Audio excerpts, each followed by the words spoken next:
네, 우리는 계속해서 빌립보 말씀을 좀 살펴보고 있습니다. 지난주에 우리가 빌립보서 1장 전반절 말씀을 보았을 때에 바울은 빌립보 성도에게 감사를 합니다. 늘 생각할 때마다 그는 빌립보 성도들을 위해 감사하는 것이죠. 그런데 감사는 빌립보 성도들이 하는 것이 아니라 하나님께 감사했습니다.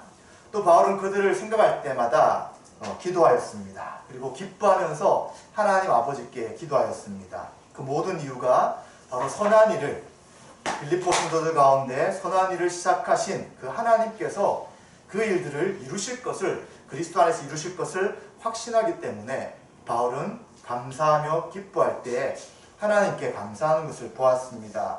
이제 바울은 본격적으로 편지의 본론을 이야기합니다. 바울이 여러분 생각했을 때 지금 감옥에 갇혀 있는 거잖아요.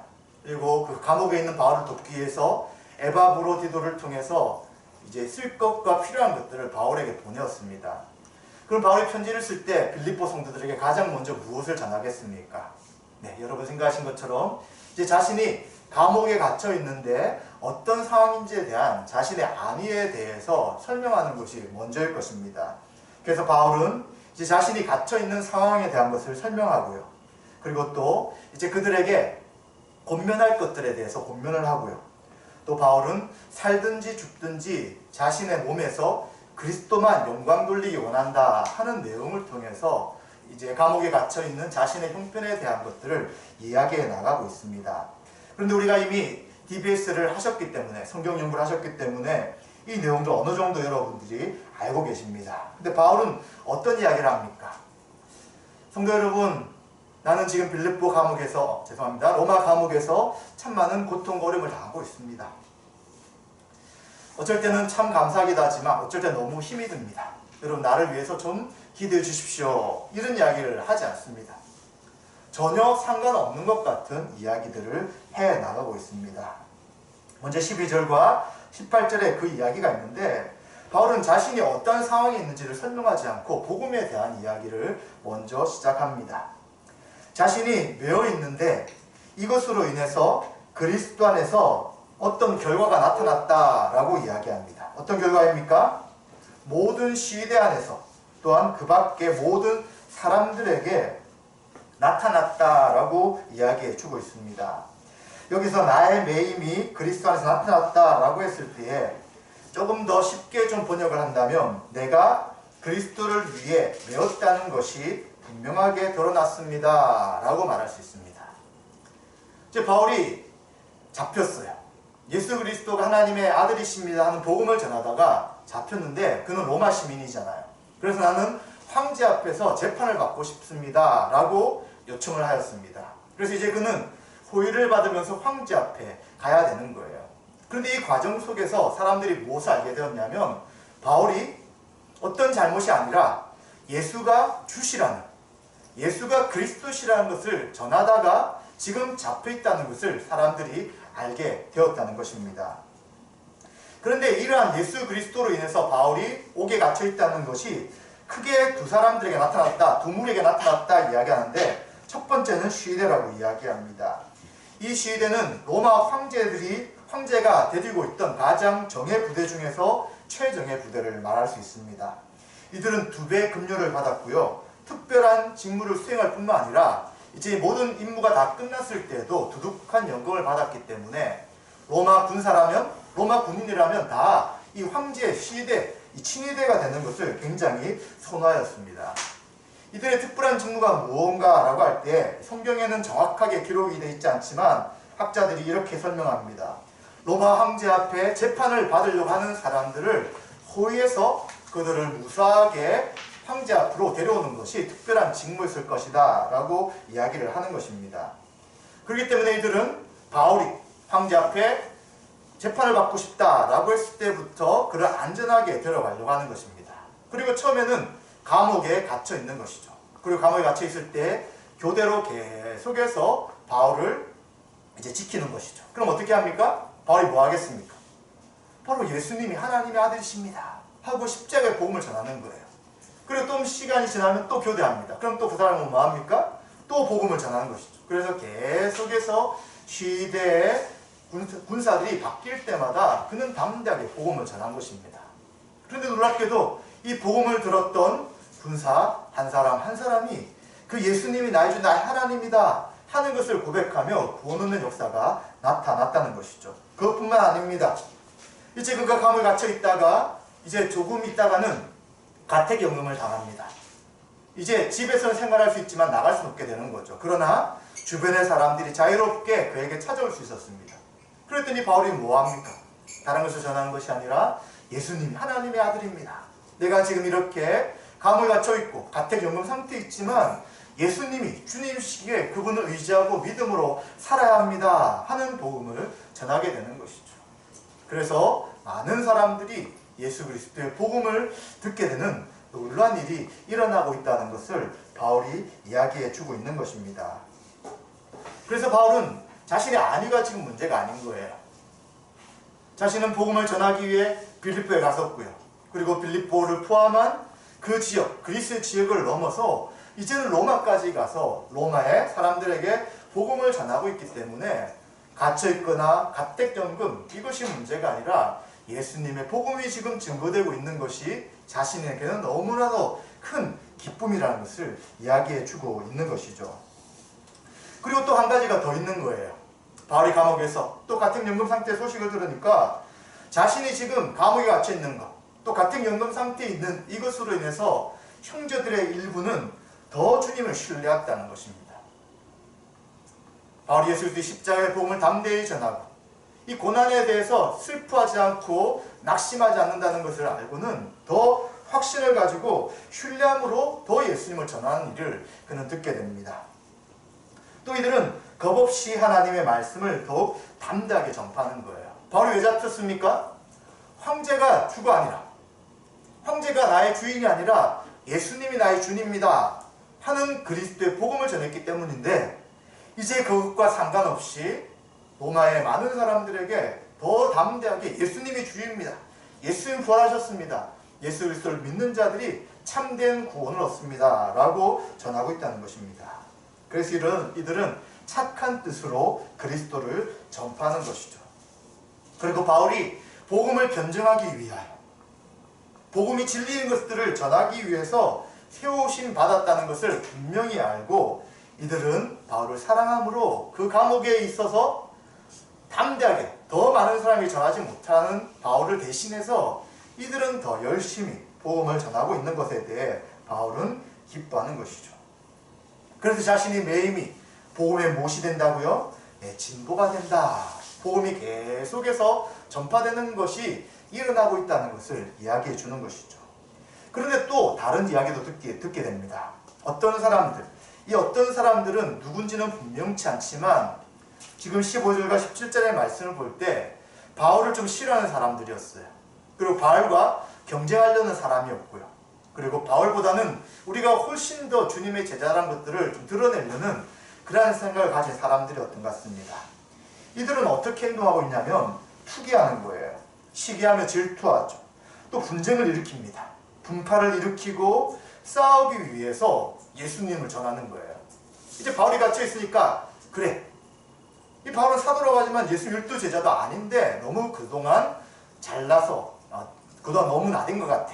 이제 바울이 갇혔으니까 우리가 바로 예수님의 가장 훌륭한 제자인 것들을 드러내자, 이런 방식으로 이들은 복음을 전하고 있었던 것이죠. 그리고 순수하지 못하게 다툼으로 그리스도를 전파했습니다. 이 다툰다는 단어의 표현은 비열한 본성이나 이기주의적 마음이라는 거예요.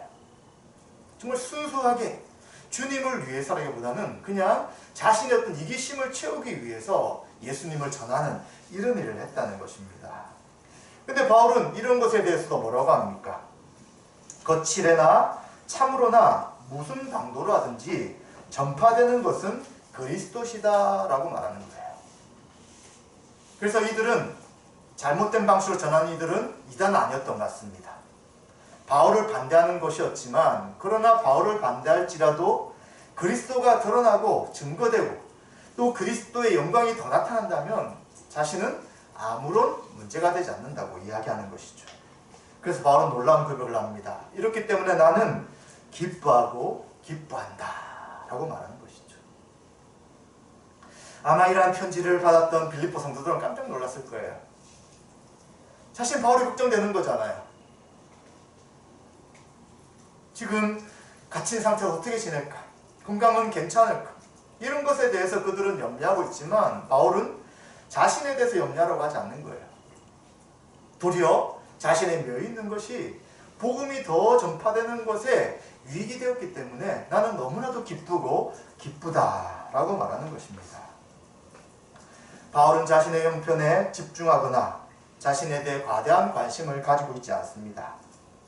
오히려 무엇에 대한 관심을 가지냐면 복음이 지금 전파되고 있는가, 복음이 전파되고 있지 않는가, 이것에 더 집중하는 것이죠. 어떤 사람이 나를 지금 반대하고 있네? 정말 내가 이렇게 수고했는데 내가 지금 갇혀있다고 해서 나의 권을 인정하지 않는 저런 자들이 있구나 하고 화가 나거나 그리고 이것에 대해서 못마땅하게 생각하는 것이 아니에요. 그는 오직 예수 그리스도가 어떻게 전파되고 있는가, 예수 그리스도의 복음이 계속해서 멈추지 않고 전달되고 있는 거에 바울은 더 많은 관심을 가지고 있는 것입니다. 감을 갇힌 바울을 비난하거나 권위를 인정하지 않고 경쟁하는 자들이 바울에게는 아무런 문제가 되지 않았던 것을 이야기하게 되는 것이죠. 그래서 우리는 이 12절부터 18절의 말씀을 보면서 도대체 바울은 왜 저렇게 기뻐했을까를 좀 생각해 봐야 합니다. 바울이 기뻐하는 것은 자신의 모든 관심과 중심이 그리스도에 있기 때문이었습니다. 바울의 사명이 무엇이었습니까? 예수가 그리스도시라는 것을 전하는 것이었어요. 자신의 임무, 사명이 무엇인지 분명히 알기 때문에 자신에게 관심을 가지지 않는 것이죠.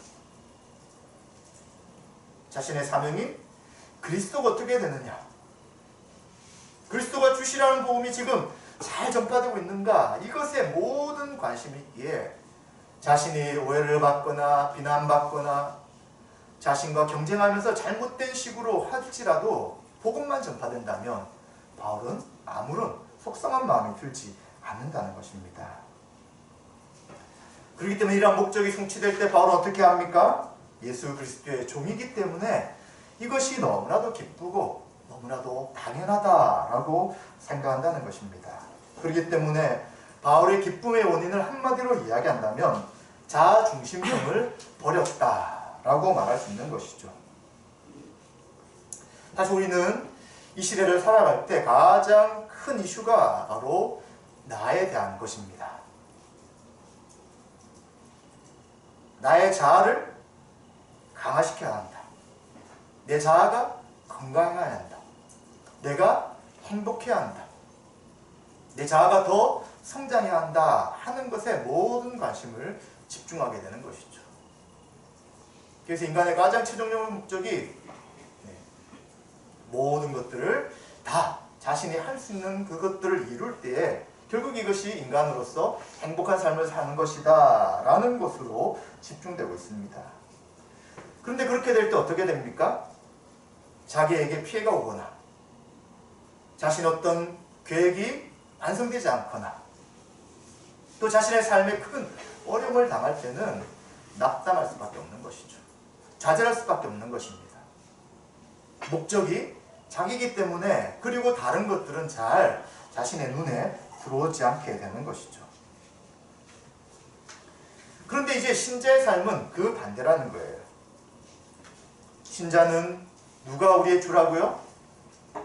내 자아를 만족시키며 사는 것이 아니라 바로 예수 그리스도가 나의 주시기 때문에 나에 대한 과도한 관심과 집중이 아닌 나의 삶의 방향 가운데, 나의 삶의 목표 가운데, 나의 삶의 열매 가운데 예수 그리스도가 온전히 드러나며 예수님만 높여지는 것이 가장 큰 관심이 되는 삶이 바로 성도의 삶이 되는 것이죠.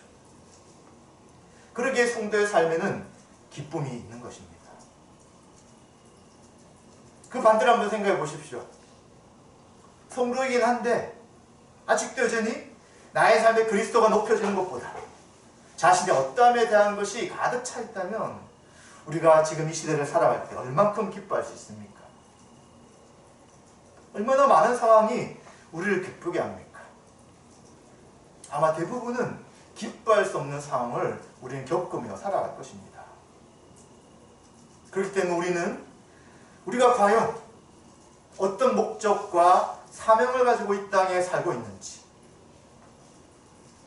그리고 내 삶의 가운데 삶 속에서 예수님이 더 드러나며 영광 돌리는 것이 도대체 어떻게 가능할 것인지 하는 것에 대해 우리가 계속해서 집중하고 생각할수록, 또 그렇게 살아갈수록 우리에게는 세상이 줄 수 없는 참된 기쁨이 넘칠 것에 대해 우리는 생각하셔야 합니다. 그리고 그것을 기대하시고 그러한 삶으로 계속해서 우리는 나가야 될 것입니다. 그리고 바울은 이제 19절부터 26절까지 해서 이제 자신의 삶의 목적이 무엇이냐, 내가 왜 지금 살고 있느냐, 내가 사나 죽으나 내 몸에서 그리스도가 존귀하게 되도록 하는 것이 자신이 살아가는 목적인 것을 분명하게 이야기해 주고 있습니다. 바울은 19절에 이것이 나를 구원에 이르게 할 줄을 안다 라고 이야기합니다. 이 구원이라는 것을 이제 지금 19절부터 해서 쭉 살펴보면 바울이 풀려날 것에 대한 어느 정도의 확신이 있었던 것을 알게 됩니다. 그래서 이 구원을 여기서 바울이 감옥에서 풀려나는 것이구나 하고 해석할 수 있습니다. 그런데 이것은 조금 좁은 해석이에요. 왜냐하면 빌립보서 1장 6절에 보시면 너희 안에서 착한 일을 시작하신 이가 그리스도 예수의 날까지 이루시리라 이런 말씀을 했잖아요. 그렇다면 이것이 도대체 뭐냐라고 했을 때에 바울을 구원케 하시고 바울에게 사명을 주셔서 계속해서 복음을 전하게 하시는, 바울뿐만 아니라 빌립보 성도들에게 착한 일을 시작하신 그 하나님의 구원 사역이 바로 이것이라고 말할 수 있다는 것이죠. 그렇다면 바울이 말하는 이 구원은 잠깐 감옥에서 풀려나는 것, 가택연금에 해방되는 것, 이것이 아니라 자신의 최종적인 구원에 대한 것을 말할 수 있다는 것입니다. 그래서 바울은 복음을 전하다가 지금 고난을 당하고 있어요. 그러나 무엇을 확신한다고요? 모든 사항이 합력해서 선을 이루어서 하나님께서 착한 일을 시작하셨기에, 우리 신자 한 사람 한 사람 가운데 착한 일을 시작하셨기에 그 일을 이루어 가실 것이기에 지금 내가 당하는 고난과 복음 사역의 최종적인 열매인 그리스도 안에서 참된 구원을 분명히 얻을 것이다 라는 것에 대해서 말한다고 설명할 수 있습니다. 그런데 이것에 대해서 이야기할 때 어떤 것을 또 전제를 하냐면 빌립보 교회의 간구와 예수 그리스도의 성령의 도우심으로 그렇게 될 것이다 라고 이야기하는 것이죠. 그래서 바울이 분명히 최종적으로 주님의 구원을 이룰 것에 대해서 이야기하고 확신할 수 있지만, 그러나 이 과정 가운데 성도들의, 지체들의 기도가 필요한 것이죠. 왜 그렇습니까? 그 인생 가운데 아직도 고난이 계속 남아있는 거예요. 언제 목숨을 잃을지 알 수 없는 것입니다. 최종 구원에 이를 때까지 그 수많은 고난을 이기고 믿음 가운데 끝까지 주님을 증거해야 되기 때문에 성도들의 기도가 반드시 필요한 것이죠. 그리고 또 한 가지는 예수 그리스도의 성령의 도우심이 있어야 된다는 것입니다. 어떻게 이러한 모든 어려움들을 바울이 견딜 수 있습니까? 어떻게 이 어려움 속에서, 고난 속에서 끝까지 예수 그리스도가 주시라는 것을 전할 수 있습니까? 순교현장 앞에서도 예수님이 하나님이신 것을 어떻게 담대하게 말할 수 있습니까? 바로 성령의 도우심이 아니고서는 그 일들을 이룰 수 없기 때문에 교회의 기도와 성령의 도우심이 이 최종적 구원에까지 이를 것이다 라고 바울은 이야기해 주는 것입니다. 그러면서 바울은 그러나 자신의 고난이나 또 자신이 어떻게 되는 것에 대해서 크게 관심을 갖지 않는다고 이야기합니다. 지금 자신은 살아있거나 죽더라도 자신의 가장 최종적 목적은 내 몸에서 그리스도가 존귀하게 되는 것이기 때문이다 라고 20절부터 이야기해 주는 것이죠. 내 몸에서 그리스도가 존귀하게 되게 한다, 이것을 좀 더 문자적으로 번역한다면 그리스도가 내 몸 안에서 확대된다, 또는 그분의 위대함의 모든 차원들이 보여지게 된다 라고 이야기할 수 있는 거예요. 바울의 가장 큰 관심, 살거나 죽거나 가장 원하는 것이 바로 이것이라는 것입니다. 갈라디아서 2장 20절에도 내가 그리스도와 함께 십자가에 못 박혔나니 그런즉 이제는 내가 사는 것이 아니요 오직 내 안에 그리스도께 사시는 것이라. 이제 내가 육체 가운데 사는 것은 나를 사랑하사 나를 위하여 자기 자신을 버리신 하나님의 아들을 믿는 믿음 안에서 사는 것이다 라고 이야기하는 것이죠. 그리스도가 내 안에 계신데 이 그리스도의 모든 것이 드러나기를 원한다는 거예요. 내 몸에서 가장 그리스도가 확대되고요. 예수 그리스도의 위대함의 모든 차원들이 다 나타난다라고 이야기하는 것이죠. 그렇기 때문에 바울은 바로 이러한 그리스도가 존귀케 되고 온전히 드러나는 것에 대해서 자신은 이러한 간절한 기대와 소망을 따라서 아무 일에든지 부끄러워하지 않게 살고자 한다라고 말하는 것이죠. 바로 다른 것이 부끄러운 것이 아니에요. 나를 위해 십자가 달려 죽으시고 나의 죄를 대신하여 죽으신 그 그리스도가 내 안에 계시는데 그분의 모든 것들만 드러난다면 자신은 그것이 가장 중요한 삶의 이유다라고 말하는 것이죠. 그러니까 어떻습니까? 자신은 살고 있거나 죽거나 아무것도 문제가 되지 않고요. 살든지 죽든지 다 그리스도시기 때문에 자신은 모든 것이 유익하다라는 것을 이야기해 주고 있는 것입니다. 사실 우리 신자들이 한 번씩 너무 힘들 때 이런 이야기 하잖아요. 저 좀 빨리 천국 가고 싶어요. 나 좀 빨리 하나님 앞에 서면 좋겠어요. 이런 이야기 하지만 그러나 실제 그렇게 말하려면 사실은 사도 바울 정도의 고백이 있어야 합니다. 또 삶이 있어야 되는 것이죠. 자신이 맡기신 사명을 끝까지 감당했어요. 이제는 다 했구나. 이젠 주님이 나에게 맡기신 것을 다 완수했구나. 이제는 주님 앞에 설 날만 기다리면 되겠구나 라고 말할 때까지는 우리가 지금 당하는 삶의 어려움, 고난, 힘듦 때문에 주님, 저 제발 하나님 앞에 데려가 주세요. 저 이 정도 살면 충분히 산 것 아닙니까? 라고 말할 수는 없는 거예요. 그래서 바울은 심각한 고민을 해요. 지금 내가 이제는 주님 앞에 서면 좋겠다. 주님 앞에 서서 그 주님의 온전한 영광과 그리고 하나님 앞에 모든 풍성을 누리는 이러한 삶을, 이러한 새로운 삶을 사는 것이 자신에게 너무나도 기다려지는 거예요. 근데 또 하나의 고민이 뭐냐면 내가 만약 주님 앞에 선다면 지금 이 땅에 남겨져 있는 성도들이 또 생각이 드는 거예요. 특별히 지금 빌립보서를 쓰고 있기 때문에 빌립보 성도들이 생각이 나는 거예요. 처음부터 복음과 복음에 함께했던 자들, 그리고 지금도 바울의 쓸 것을 돕고 기도해주는 빌립보 성도들. 내가 지금 살아있다면, 내가 지금 풀려나가서 이들과 함께 있다면 좀 더 이들을 위해 유익한 삶을, 유익한 시간을 보낼 수 있을 것인데 하는 것에 대한 갈등이 생기는 것이죠. 그래서 바울은 내가 살 것이냐 죽을 것이냐 이것이 문제로다 하는 고민을 하고 있는 것입니다. 그런데 바울은 이제 다시 한 번 더 생각해 보는 거예요.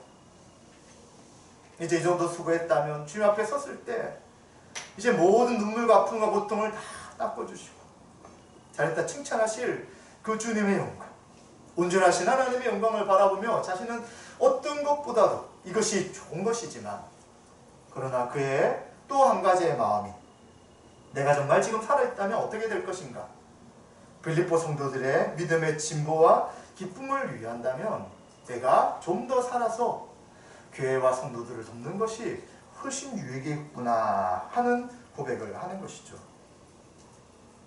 그리고 바울은 이야기합니다. 26절에 내가 다시 너희와 같이 있음의 유익 중에 한 가지가 무엇이냐면 그리스도 예수 안에서 너희 자랑이 나로 말미암아 풍성하게 한다라고 이야기하고 있습니다.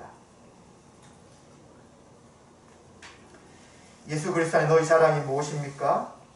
바로 이들이 예수 그리스도를 닮아가게 되는 것이죠. 예수 그리스도로 인해서 성화되는 모습입니다. 이러한 것이 이제 바울의 섬김과 양육과 도움을 통하여 더 풍성하게 될 때 이젠 이것이 주님 앞에 자랑이 되는 거예요. 주님이 나에게 이 땅의 삶을 주셨고요. 이제 이 땅에서 예수님을 닮아가며 예수님을 증거하는 삶을 살았습니다. 하고 이것이 자랑이 되기 때문에 바울은 이러한 빌립보 성도들의 성화의 삶, 예수 그리스도를 닮아가는 삶, 또 그 안에 그리스도의 모든 것이 충만하게 되는 그것을 위해서 자신이 사는 것이 훨씬 유익하겠다라고 빌립보 성도들에게 말해주고 있는 것이죠. 사랑하는 성도 여러분, 우리는 왜 지금 살고 있습니까? 여러분의 삶의 목적은 도대체 무엇입니까? 또 만약 여러분들이 내가 좀 주님 옆에 먼저 가고 싶습니다 라고 말할 때에 무슨 이유로 그렇게 말하고 있습니까?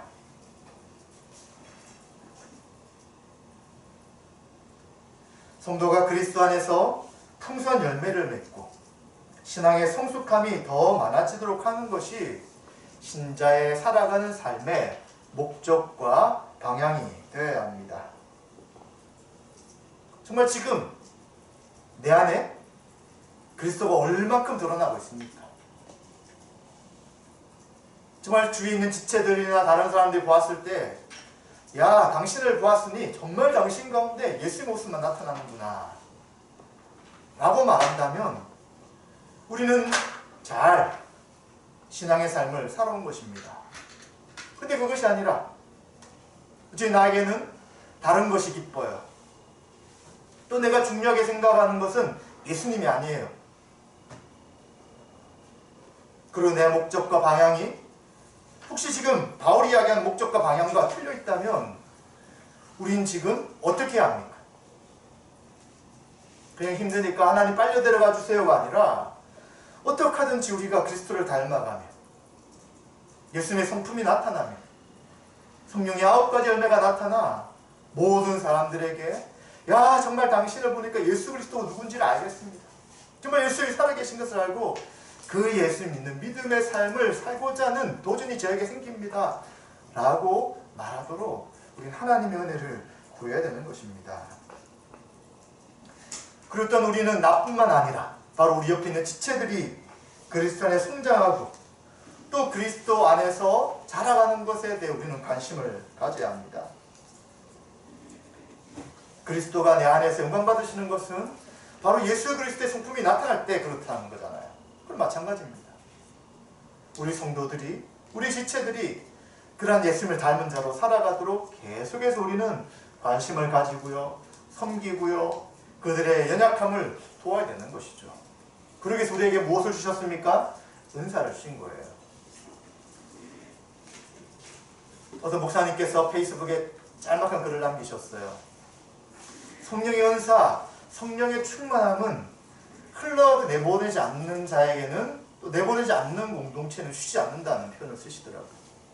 왜 그러냐면 성령을 통해서 성령 은사는 흘러가고 나눠주고 다른 사람을 충만케 하기 위한 것인데 이것이 자신만을 위해서 또 한 교회만을 위해 사용된다면 성령님께서 역사하실 이유가 없다. 이런 내용의 글을 쓰셨습니다. 그걸 읽었을 때 그렇구나 하는 동의가 되었습니다. 마찬가지죠. 우리도 나를 위해 살아왔는데 예수님 안 믿었을 때도 나를 위해 살아갔는데 예수 믿고도 나를 위해 산다면 우리에게 무슨 은사가 필요하겠습니까? 그러나 우리에게 은사를 주신 이유는 우리가 아니라 옆에 있는 지체를 위해 섬겨나가는 것이죠. 근데 우리는 교회 삶을 알잖아요. 나만 그렇게 하나요? 야, 나는 이렇게 섬기고 헌신하고 은사를 사용했는데 나는 텅 비어져. 그렇게 됩니까? 아니잖아요. 옆에 있는 지체가 또 그가 받은 은사를 또 우리를 위해 쓰는 거예요. 사용하는 거예요. 그렇게 해서 풍성하게 우리가 그리스도를 닮아가고 그리스도의 몸으로서 살아가는 가운데 세워가는 것이 교회의 신비잖아요. 그것을 안다면 우리는 계속해서 나에게 준 은사를 지체를 섬기고 세우는데 사용해 나가야 되는 것입니다. 힘들죠? 그리고 그런 생각이 잘 안 날 때도 있죠. 그리고 어느 선을 지키려고 하죠. 그렇지만 그 선을 뛰어넘어야 되고요. 자신이 정한 한계를 넘어서서 우리에게 은사를 주신 목적을 분명히 알고 그 지체들 또한 온전한 열매가 맺을 수 있도록 우리는 계속해서 섬겨 나가야 되는 것입니다. 그런데 감사한 것은 우리 교회 성도님들은 이것을 잘 알고 어떻게 하든지 그렇게 살려고 애쓰시는 모습을 볼 때 참 감사하다는 생각을 하게 됩니다. 그런데 이것으로 만족 안 했으면 좋겠어요. 정말 우리 안에 그리스도가 얼만큼 드러나고 있는가, 또 내 피는 지체가 얼만큼 그리스도 안에 성숙한 것을 이렇게 계속 살피면서 최종적인 구원의 완성, 흠과 점과 티가 없는 온전한 그리스도의 모습이 나타날 때까지 우리는 그 수고를 함께 감당했으면 좋겠습니다. 그리고 바울은 이제 27절부터 30절까지 복음에 합당한 삶을 살아라 이렇게 권면합니다. 27절부터는 이제 2장까지 연결되어서 바울이 지금 빌립보 성도들에게 좀 더 구체적으로 이야기하고자 하는 권면이 기록이 되고 있는데 저희는 한 장씩 보다 보니까 이제 27절, 30절을 좀 생각해 보려고 합니다. 여기서 생활하라 이런 단어가 지금 한글 번역에 잘 나타나지 않지만 헬라어에는 어떤 단어였냐면 시민으로 살아라 하는 것이에요. 왜 바울이 이런 말을 쓸까요? 이미 서론에서 본 것처럼 이 빌립보는 로마의 식민지입니다. 그냥 로마가 점령했다는 뜻이 아니라 로마의 태역 군인들이 이곳에 도착해가지고 이제 본토와 똑같은 모든 조건이라는 것이죠. 땅도 분배받고요, 자사꾼도 이야기하고요, 로마 시민으로서 황제 앞에 재판을 받을 수 있고요, 그리고 모든 지위가 부여된 것이기에 너희들은 로마 시민으로서 당당하게 살 수 있다라는 것이 이 식민지라는 빌립보의 특성이었던 것입니다. 그래서 바울은 그 이야기를 하는 거예요. 너희는 로마의 시민이 아니라 어디의 시민이라고요? 하나님 나라의 시민권을 가진 자다. 그렇기 때문에 그리스도의 복음에 합당한 삶을 살라고 이야기하는 것입니다. 바울은 복음에 합당한 삶을 살기 원한다라고 이야기하면서 바울이 떠나 있으나 너희들에게 갔을 때나 듣고 싶은 것이 있다고 이야기합니다. 첫 번째는 한 마음으로 서서 한 뜻으로 복음의 신앙을 위해 협력하라 이야기합니다. 이제 빌립보서 2장으로 넘어가면 이 분열에 대한 이야기, 다툼에 대한 이야기를 하잖아요. 그리스도 안에서 하나가 되었다면 이 하나됨을 힘써 지켜나가는 것이 그리스도의 하나님 나라의 시민권을 가진 자의 합당한 모습이다 라고 이야기하는 거죠. 이제 한 몸이죠. 한 몸이 어떻게 분열될 수 있냐를 이야기합니다. 또 한 가지는 무슨 일에든지 대적하는 자들 때문에 두려워하지 아니하는 것을 듣고자 하는 거예요. 지금 빌립보 지역도 마찬가지죠. 예수 그리스도가 주시라는 것을 이야기할 때 이제 이것은 황제를 반역하는 것이기에 엄청난 핍박이 주어지는 것입니다. 그리고 초대교회 당시 대부분이 길드라는 조합에 속해서 상업 일들을 해나갔어요. 그런데 그곳에서는 황제가 주시라는 것을 인정하지 않는다면 그 조합에 들어갈 수가 없는 거예요. 또 그들 가운데 각자의 섬기는 우상들이 있어요. 그것을 거부한다면 그 조합에 속할 수도 없게 됩니다. 그래서 생활이나 상업활동 할 수 없는 것이 신자의 삶이었던 거예요. 그러니까 얼마나 갈등이 될 수 있겠습니까? 예수님이 주시라는 것이 자신의 생활과 모든 것, 더 나아가 목숨까지도 위태위태한 이런 고난이 있을 때에 두려워하지 않는 것을 바울은 보고자 하는 거예요. 그런데 만약 이들이 두려워하지 않는다면 이것은 하나님께로 난 것이기 때문이라는 거예요. 그렇죠. 어떻게든 외적인 어려움 속에서 담대하게 예수님 주라고 계속해서 고백할 수 있을 거예요. 하나님이 은혜를 주시고 용기를 주시고 담대함을 주실 때 가능한 것이죠. 그러나 다른 사람들, 핍박하고 계속해서 복음을 해방한 자들에게는 멸망의 증거다라고 이야기하는 거예요. 그렇죠. 십자가의 복음이 이렇게 분명히 나타났는데 그 고난에 두려워하지 않는 자를 볼 때 정말 예수님이 하나님이시구나, 살아계신 분이구나를 인식할 수 있는데도 그것을 끝까지 거부하는 자들은 결국 심판을 당한 것이고요. 그리고 최종적으로 멸망을 받을 것이다. 지금 이 멸망이라는 것은 최종적 지옥에 떨어질 그 멸망에 대해, 심판에 대해서 말씀하는 것입니다. 그렇기 때문에 신자들은 두려워하지 말고 담대하게 이 대적자들 앞에 서라라고 이야기하는 것이죠. 그래서 바울은 29절 30절에 그리스도께서 은혜를 주신 것은 믿도록 하기 위한 것이 1차적인 거예요. 그렇죠. 어떻게 예수님이 나를 위해 죽으신 분이다, 하나님이라는 것들을 사람들이 받아들일 수 있어요. 십자가에 못 박아 죽었는데 그가 바로 구원자라는 것을 어떻게 그 지역의 헬라 사람들이 받아들일 수 있습니까? 못 받아들이죠. 하나님 은혜를 주실 때 믿을 수 있게 된다는 거예요. 근데 그것뿐만 아닙니다. 믿음뿐만 아니라 이제 고난을 주신 것 또한 하나님 주신 은혜인 것을 이야기하는 것이죠. 우리는 이미 여러 번 이야기했지만 우리가 상속을 받을 때 가지고 있는 모든 자산에 부채까지도 포함되는 거잖아요. 나 금융재산만 받고요, 빚은 받지 않겠어요, 이렇게 할 수 없어요. 둘 다 포기하든지 둘 다 받아야 되는 것입니다. 마찬가지죠. 신자가 은혜를 받아 예수님 믿어요. 그럼 나 항상 내 삶에 평안함이 있으면 좋겠어요. 문제가 없으면 좋겠어요. 힘들지 않으면 좋겠어요. 조그만 갈등도 없으면 좋겠어요가 아니라 고난도 겸하여 받는 것이 신자라는 것입니다. 그리고 이와 같은 싸움이 지금 계속해서 너희와 나에게 있다는 것을 기억하라고 이야기합니다. 그래서 바울 안에서도 이 고난의 싸움을 보게 되는 것이고요.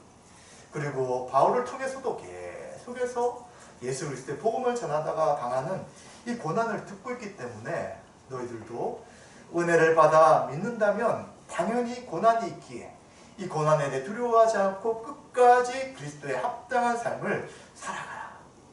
하나님 나라의 시민권을 받은 자로서 담대하게 살아가라 라고 말하고 있는 것입니다.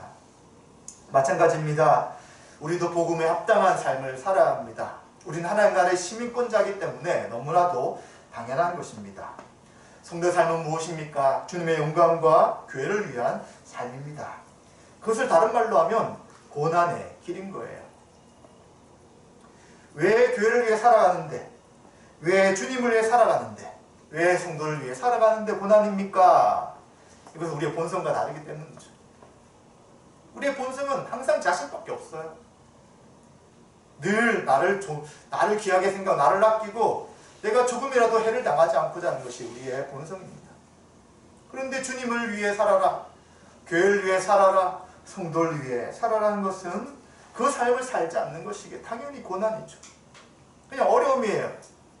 우리의 본성과 좀 달라요. 맞지 않는 옷 같은 그러한 삶이라는 것입니다. 그렇기 때문에 바로 주님의 은혜를 우리는 구해야 합니다. 그리고 이것을 잘 감당할 수 있도록 계속해서 말씀으로 성령 충만해야 되는 것입니다.